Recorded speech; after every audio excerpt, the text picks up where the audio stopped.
Hai semua, kali ini saya mau share resep yang sedang viral ya, odading Mang Oleh. Untuk resep odading viral kali ini, saya menggunakan resep yang tanpa ulen. Jadi semua bisa coba ya. Resep ini juga ekonomis loh, jadi cocok banget untuk jualan. Odading yang biasa disebut roti bantal, teksturnya padat, lembut, dan manis. Bisa dikreasikan dengan wijen atau tanpa wijen. Kali ini saya buat yang tanpa wijen ya. Oke, langsung aja dibuat yuk.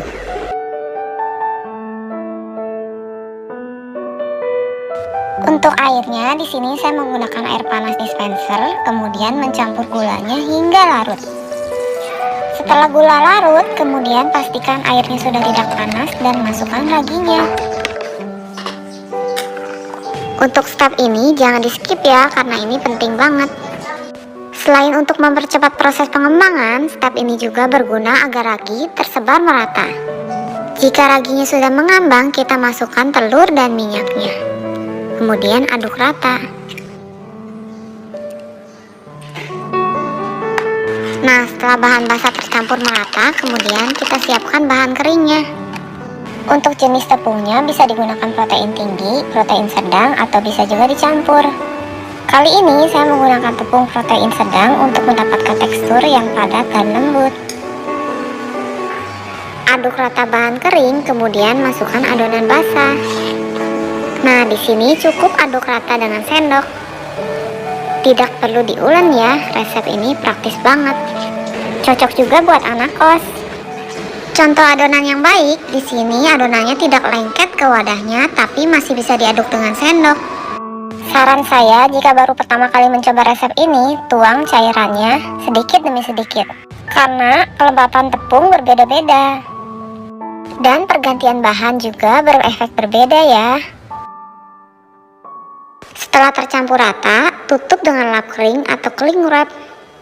Dan diamkan hingga mengembang 2 kali. Proses pengembangannya tergantung suhu di tempat masing-masing.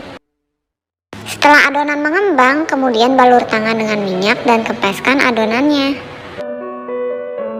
Ambil adonan, kemudian pindahkan ke tempat rata untuk menggilas. Taburkan sedikit tepung pada permukaan. Tujuannya agar adonan tidak lengket saat digilas ya.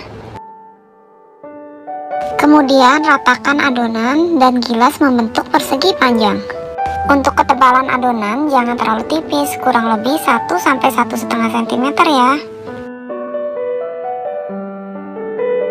Nah, setelah adonannya terbentuk, kemudian diamkan kembali selama 10–20 menit. Di sini saya lebih suka mendiamkan dulu adonannya baru dipotong kemudian. Karena jika dipotong duluan, adonannya saat mengembang akan menempel kembali. Gunakan pisau plastik atau punggung pisau untuk memotong adonan. Di sini pinggirannya saya rapikan juga ya, tapi kalau nggak apa-apa kok. Bagi adonan sesuai selera. Di sini saya membagi menjadi 12 bagian.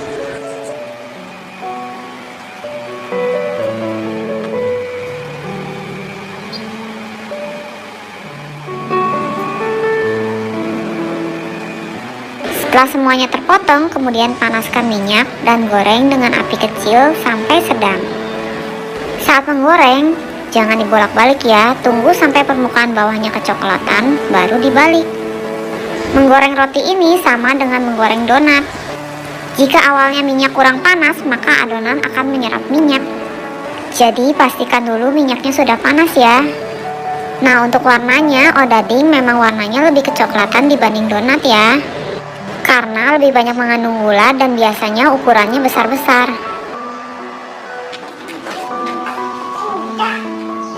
Nah, ini dia odadingnya, siap dinikmati dengan kopi dan teh hangat.